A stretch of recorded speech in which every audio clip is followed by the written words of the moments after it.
Donc là, Bertrand, Christian, là, on va compter, faire un comptage du taux d'abrutissement là, des semis de pins maritimes là, qui ont été faits il y a 2 ans. Donc il y a un protocole à respecter. La première étape, c'est de regarder la surface. Donc ici, on est sur une parcelle forestière qui fait 2,70 hectares. Donc vous pouvez regarder, donc il y a différents cas de figure où on se doit de compter, selon le protocole, une ligne sur 3 de semis. L'autre point à respecter quand on est dans le protocole, c'est surtout ne pas compter la première ligne, qui est plus abrutie que les autres du fait que ce soit en lisière, n'est pas comptée. Voilà. Voilà. Donc là, on va faire 15 pas.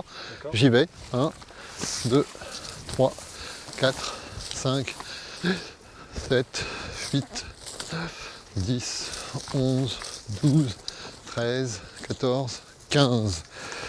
Voilà, donc 15 pas c'est ici, donc on regarde les 4 plus proches. Ben, ce serait bien ces 4 là. Hein. Ouais. 1, 2, 3, 4. Voilà. Celui-là donc a été abruti. Pas de doute. Celui-là donc est abruti également. Donc je vais remplir la feuille du protocole, oui je veux bien. Total contrôlé, donc 4 plans. Total abruti, donc on est bien sur 2 plans. Et 0 plan de frotté. Il n'y a pas de frottis sur cette placette-là. On est parti pour 15 pas. 2, 3, 4, 5, 6, 7, 8, 9, 10, 11, 12, 13, 14, 15 pas. Et bien on tombe sur ce petit bouquet de pain. 1, 2, 3 non abrutis. Voilà. Et celui-là est abruti. La tête est coupée. Donc là, il est en train de réveiller les bourgeons latéraux. Voilà. Là, tu vois, il va refaire des pousses. Ah bah, il va repousser, voilà. Des va pousses faire- multiples, c'est sûr.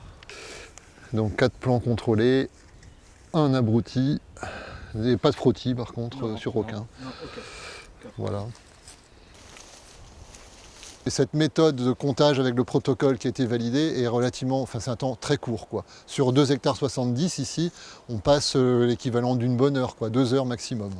Ben, l'idée c'est d'avoir une concertation avec, avec les chasseurs, notamment par rapport au taux d'abrutissement sur ces semis-là et par rapport donc aux mesures qu'il va falloir mettre en place, notamment donc l'établissement du plan de chasse et puis ensuite la manière de chasser. Quand il y a problème, comme dans une coupe comme celle-ci, eh bien, c'est aux chasseurs d'essayer de résoudre ce problème.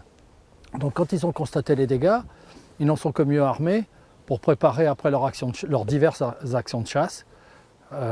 Ici, principalement, ça va se jouer en 2 temps. Hein.